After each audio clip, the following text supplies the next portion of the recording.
तो बच्चों, आज हम पढ़ेंगे chapter 6 of English class 7। The name of the chapter is the goddess of the tree. आज हम चैप्टर पढ़ेंगे जिसका नाम गॉडेस ऑफ ट्रीज है।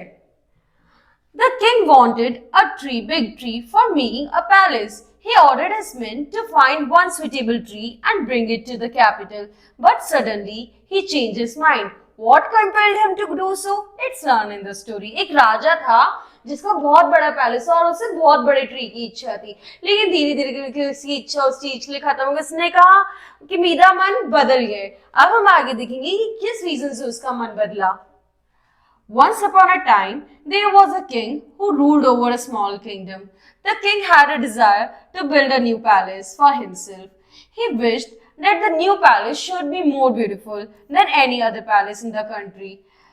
He also decided that there should only be single column in the center of the palace.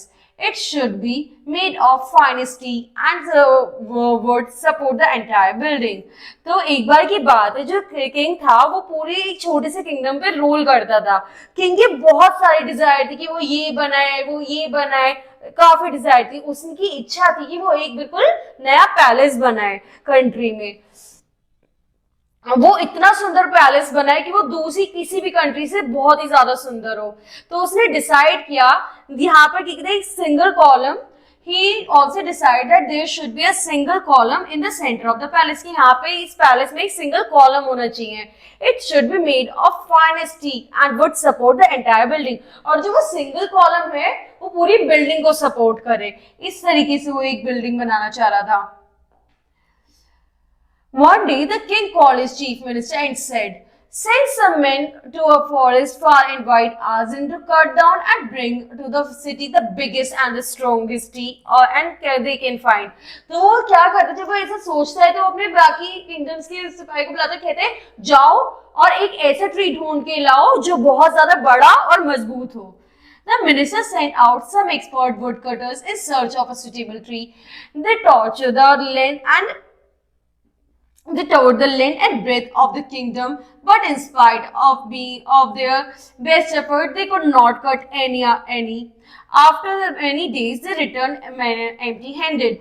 अब जब सब गए वहां पे, उन्होंने सबको मेजर करे सारे ट्रीज को, बट जैसा किंग को चाहिए था वैसा नहीं मिला और वो लोग किंगडम वापस आ गए खाली हाथ।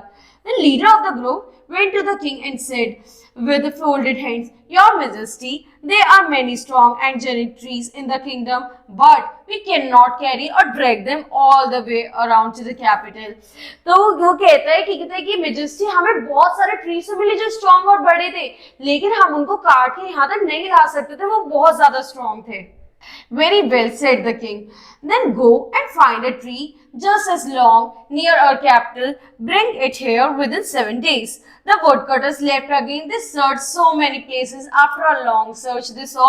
अब जब किंग ने कहा ठीक है, तो जो सबसे ज्यादा स्ट्रॉन्ग और बड़ा ट्री यहाँ पर इस कंट्री में इस सिटी के पास हो वो लेकर, वहां पे तो वुडकटर दोबारा गए, उन्होंने ढूंढा, उन्हें ऐसा कुछ नहीं मिला। A giant salt tree and grew not far from the palace. It was very strong, large, beautiful tree. It would easily serve the purpose they thought. लेकिन जब वो आगे गए तो उन्हें एक ट्री मिला जो कि स्ट्रॉन्ग था, बड़ा था, तो उन्होंने सोचा कि जो पर्पस किंग का है वो इसे सॉल्व करेगा। So the woodcutter decided to cut down the tree. The tree was scared to the people living in the nearby village. They worshipped the tree because within it lived the tree, the goddess. Then they came to know that the woodcutter would cut the tree. They became sad. They came to the garland lamps and bands and worshipped the tree goddess. Then they begged the woodcutter not to cut the tree. अब जो woodcutters को जो tree मिला था, जो बड़ा strong सब कुछ था, जैसे वो उसे काटने की सोच से वहां के जो आसपास के लोग थे वो बहुत ज्यादा डर जाते और बहुत टेंशन में आ जाते। क्यों? क्योंकि उन लोगों के हिसाब से ये जो ट्री, जो पेड़ है, इसमें भगवान बसते थे। तो वो लोग बहुत ज्यादा परेशान हो गए, दुखी हो गए। वो उनसे हाथ जोड़ के विनती करने लगे, प्लीज इस ट्री को मत काटो। The woodcutters were rural people. They also believed that the local villagers had told them about the tree, but they were helpless as they had to carry out the kingdom's order. They also offered their prayers to the tree, the goddess, and then begged her to leave the tree. Their leader told and they would come after 7 days to cut the tree. तो अब क्या हुआ बच्चों, आगे जो ये पेड़ था उनको भी पता था वुडकटर्स को कि हाँ, उन्होंने भी सुना था कि इसके अंदर देवता है, बट वो बहुत ज्यादा हेल्पलेस थे। अगर वो ऐसा नहीं करते तो वो किंग उन्हें मारता, डांटता, उन्हें पनिशमेंट देता। तो उन्होंने भी कहा कि अब हम 7 दिन बाद इस पेड़ को काटना आएंगे, देखते हैं आगे क्या होता है। The tree goddess realized what was going to happen. She remained quiet as a resting breeze for a few moments, and then all her leaves began to whisper, shh. A fall will crush all the little tall trees that have grown and live under a protection. We did not care for ourselves, but for the children's sake, we wished that the king should take his order back. The tree goddess also became restless. It should not be allowed. I must visit the king and request him to change his mind, she thought. जो goddess होती है उस पेड़ के अंदर वो सोचती है कि मुझे अपनी कुछ नहीं, लेकिन जो आसपास मेरी शेल्टर ले रखे जो छोटे छोटे पौधे हैं, जैसे मैं कटूंगी ये भी कट जाएंगे। तो जो गॉडेस है वो उनके बारे में सोचते हुए सोचती है कि क्यों ना मैं ही जाके किंग से बात करूं कि वो अपना माइंड बदले।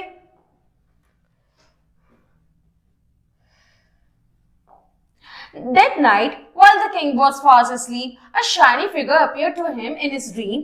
It spoke to him in a very soft voice. "O king, I am the goddess of the sal tree. Today I learned of your plan to cut me down, so I have come to you with the request to change your mind." फिर क्या होता है, जब वो जो राजा होता है सो रहा होता है, उसे एक अजीब सा सपना आता है, एक लाइट निकलती है जिसमें जो गॉडेस होती है वो उससे कहती है कि मुझे पता चला कि तुम मेरे को काटने की सोच रहे हो, लेकिन वो उसे पूरी स्टोरी समझाती है, उसे रिक्वेस्ट करती है कि क्या तुम अपना माइंड बदल सकते हो। "No, no, I cannot do that," answered the king. "Yours is the only tree nearest to the place. It is the only tree which is strong enough to support the column of my new palace. Therefore, I must have it." तो वो जो king होता है वो उसे कहते हैं नहीं नहीं, मैं ऐसा नहीं कर सकता, जो ये ट्री है ये मेरे पैलेस के बराबर में है और सिर्फ यही कटकर ये बहुत ज्यादा स्ट्रॉन्ग है, जो मैं कॉलम बनाएंगे, जो मैं स्ट्रक्चर बनाने की सोच रहा हूँ, पैलेस बनाने की सोच रहा हूँ, वो ये जो ट्री है बस वही उसे सपोर्ट कर सकता है। तो वो उससे मना कर देता है। "O king," said the goddess, "for thousands of years the people of the surrounding villages have worshipped me. Many birds and animals have built their nests in my branches. People come and sit under my cool shade to get rid of the scorching sun. Please think of them and spare the tree." तो जो goddess होती है वो king को समझाती है कि महाराज, मैं इतने सालों से वहां पर हूँ, वहां पे जो लोग हैं आसपास के वो मेरी पूजा करते हैं, वो मेरी अर्चना करते हैं, वहां पे जो आसपास के बर्ड्स हैं वो मेरी शेल्टर लेते हैं, जो एनिमल्स हैं वो यहाँ पे शेल्टर लेते हैं।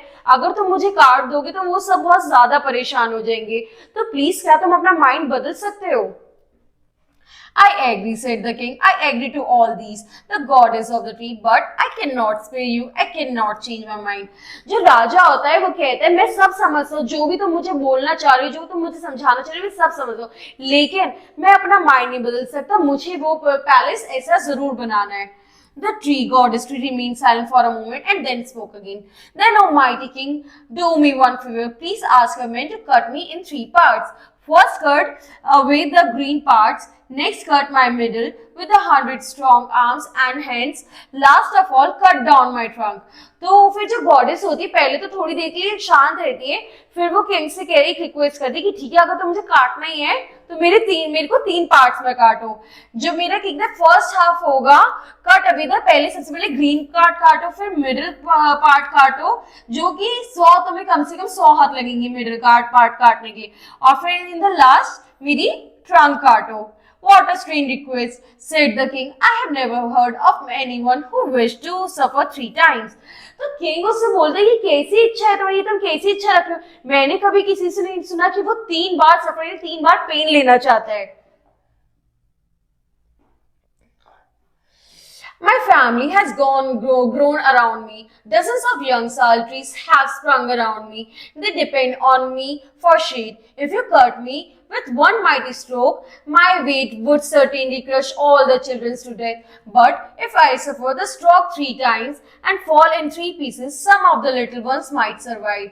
तो वो जो गॉडेस है वो उसे समझाती है कि मैं ये दुख, मैं ये दर्द इसलिए लेना चाहती हूँ क्योंकि मैं वहां सालों से, तो वहां पे जो छोटे छोटे पेड़, छोटे छोटे पौधे जो उगे हैं, अगर तुम मुझे एक बार में काट दोगे तो वो सब क्रश हो जाएंगे, सब टूट जाएंगे, मर जाएंगे, लेकिन अगर तुम मुझे 3 भागों में काटोगे तो सारा दर्द मुझे होगा और नीचे जितने भी पेड़ हैं वह बच जाएंगे। Do you grant my prayer? The tree goddess broke the silence. Yes, I do, said the king. तो वो पूछे क्या तुम्हें मेरी जो प्रेयर है ये मंजूर है? तो किंग कहते हैं हाँ मुझे ये मंजूर है.